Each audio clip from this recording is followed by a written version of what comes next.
Hello and welcome. We're at it in draft 3 of our Downone Gear T1 series. So, like I hoped, we get in game 3 after T1 was able to equalize the series with the 1-1 score. Mostly on the back of Gwen and Faker's Lee Sin. We're popping off immediately from minute 1. And yeah, we're really smurfing, like you can't give T1 Gwen and Lee Sin now. It's just like Faker back, more or less back to back, like series to series performances on the Lee Sin, completely destroying the opposition. So clean mechanics. Like, what do you expect from the GOAT of the game? But wow, man, not going to expect mid laner to pull this out. Obviously, the Ezreal, as I mentioned, being target banned against Teddy. On the other side, against Senna vs Ghost, and the Lucian and Renekton. Some champions T1 doesn't want to see. We see the first pick Karma here, so that's something we see, or we saw in the LCS in NA. Coming up more recently, obviously, Abedage from Hungry Thieves did play that quite a lot to some good success. So yeah, that's an interesting, still a 4-way flex pick, obviously can go everywhere besides the jungle position. Then we see on the T1 side, Set and Rumble being picked up. Set somehow becoming contested pick, right? Being banned in game number 2 and being picked early on for Barrel in game number 1. Alongside the Rumble, obviously still a very powerful pick, even though Canyon, did Canyon play it? No, Khan did play it in game number 2, and yeah, they didn't win with it, but it's still a super strong pick, always has been, when he's somehow in the meta, very oppressive champion. Xin Zhao, coming in here from Downone Gear, probably not going to get flexed in either the top lane or the support position, especially with Senna not being there. Support Xin Zhao is not that viable in any other case. Then we see the Kai'Sa here being picked up for Ghost, so he really liked that, even though he wasn't really able to impact the game too much in game number 2 on the back of good team fighting from T1 and good diving and threatening from Faker. Especially had his number in some fights here. Then the Kalista again for Teddy.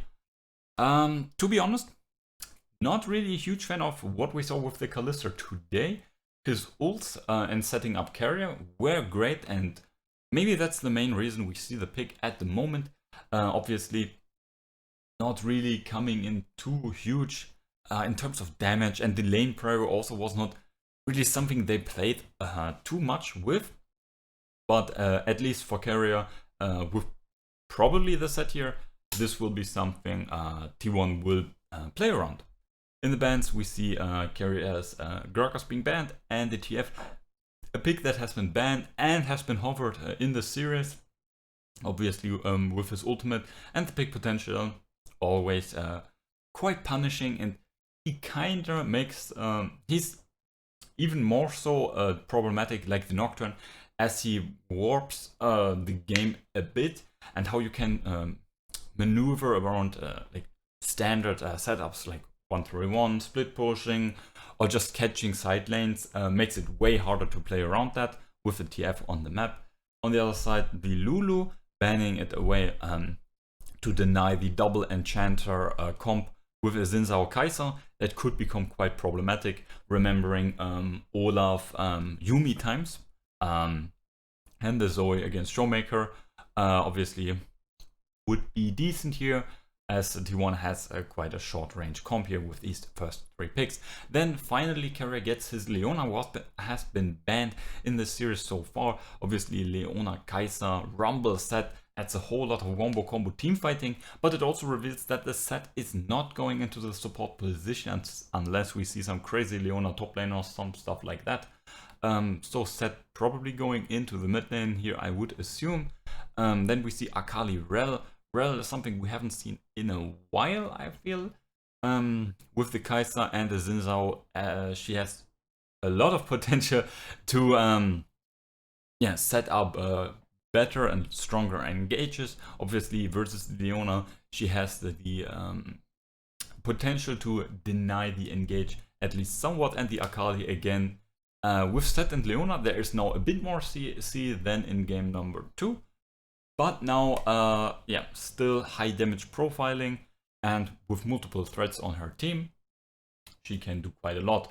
The Karma in the top lane, obviously very powerful, and not only as a supporter, but also as a lane bully. So similar like the Lulu of past years, Karma very annoying and very strong in such setups. Then here the Jace being last picked for Faker, so that reveals that Zed goes into the top lane. That will be quite unlucky for Kana, because that's a really tough matchup, not gonna lie. Zed versus Karma, ooh, I'm not jealous of that. I'm not jealous to play that, so that will be rough for him. And from what we saw in the series, we can't really expect to see too much attention from Kaz up in the top lane. So yeah, he will probably get his head spit on a bit by the Karma. In the mid lane here, we have the Akali. Oh no, they swapped. Did they swap? I see here now that Karma goes into the mid lane, and in fact, and the Akali goes into top lane. I mean, this helps the Akali, right? Akali versus the Jace in the mid lane would be quite the nasty, or like the unlucky matchup, factoring in the short lane of the mid lane, giving Akali a bit less space to play around. But yeah, now they sacrifice the power of the Karma pick. Obviously in the mid lane, she goes for a more AP build than the potential bruiser support Karma. So yeah, Karma will pack a bit more AP to get wave clearance stuff. And obviously the shorter lane means that she doesn't need resistances. Let's pause here now. So yeah, we might see T1 flex Faker into the top lane and Kana into the mid lane. But I feel that wouldn't be that great, because Jace versus Akali is really good in mid because of the short lane and the more likelihood of jungle intervention, stifling or like holding back Akali engages.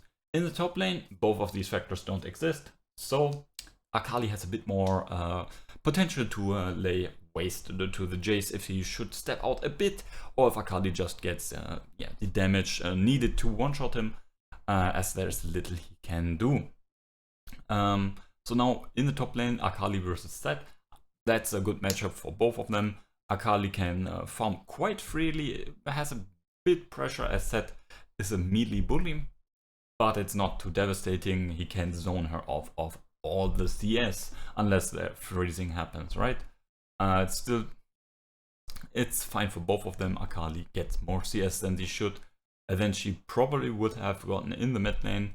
In the jungle, Xin Zhao, better skirmisher and potentially stronger early game, especially with the Karma backing him up, than the Rumble, but Rumble's clear speed obviously way faster and easier and non-committal team fighting.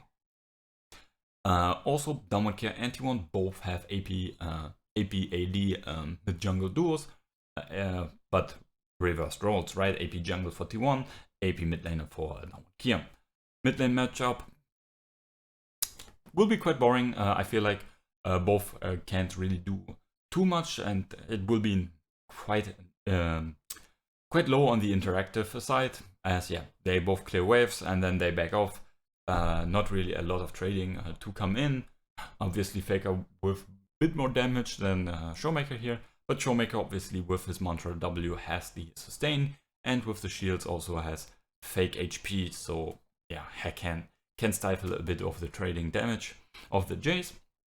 In the bot lane, T1 I feel again with the stronger early game duo, but if we have a Kai'Sa and a tank support, or like a CC support, which is a tank support in most cases, there's always the potential to CC lock and plasma stack one target, in most cases the AD carry, and just one-shot him and ignore the potential damage, right, or whatever trading the opposition has, because the burst is just so strong with the plasma in the early game. So yeah, that's something Ghost and Barrel have again going for them, just like in game number 2, but Teddy Carrier obviously usually the stronger lane. In the team fights, T1 again a bit of CC and a bit of deterrence against the Xin Zhao and against the dive from the Akali Kai'Sa. It's less than in game number 2, but in retrospect they also have more damage, so damage always can be used defensively as well. Is always a bit harder though.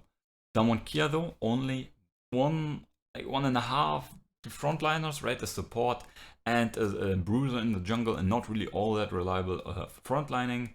T1 doesn't have too much range, but they do outrange Damwon Kia still. The Karma is here the key piece to elevate Damwon Kia's comp, and the Karma versus the Rumble, we have seen it time and time again over the years. The Mantra E just negates the entire Rumble ultimate, so that will be something we have to pay attention to if Kaz and ShowMaker can play around this mini game here, who gets the edge of who in terms of ultimate usages. So I would have to say T1's comp is a bit easier to play than Damwon Kia's, or at least in the past we have, in Korea at least, seen the Karma comps mess up more often, and from the player layout, right, putting ShowMaker, one of the if not the best performing player on Damwon Kia, on the Karma, not really the way to play around your strengths. Yes, Khan has been doing fine, so getting him the Akali is decent, but still you lose out quite a lot of putting your main, or like one of your main players, on the supportive champion. And it's not the case like Faker, where he can play the champion to such a great degree that it doesn't really matter. We have not seen that type of supportive play from ShowMaker in the past, so I'm a bit more on the fence of that. So I would give the draft edge to T1, but mostly because of the players. In execution wise, both comps are fighting with fire, right? There are little ways to recalibrate really if they fall too far behind. Yeah, both teams have a bit of pick potential, but it's not really too much and too cottage reliable. So yeah, a slight advantage for T1 because of composition for players. But yeah, that's it in this department. So let's see who will edge out on top in this like important series, right? It's maybe this series will be relevant for the final standings, who knows? But still, will be an exciting game to see. So we see each other next week with the next reviews of the drafts. If you have any like matchups that I should review, any drafts, post them down in the comments down below. And if you're already down there, maybe hit me up with a like, or if you like the content in general, you might want to subscribe to my channel. The quality of content will improve over the next few weeks, as I posted on Twitter. You see also in the background, and with all the technical stuff lying around, I've gotten many new electric devices like a PC and so on, so that will take a while to set them up perfectly and yeah, get the quality up to par with the hardware that I now have. So yeah, you can look forward to improved quality in the future as well as streams and so on. But I will hit you up with more information on Twitter, and maybe I will post an information video for any potential changes in that department. But finishing my rant here, we see each other next time.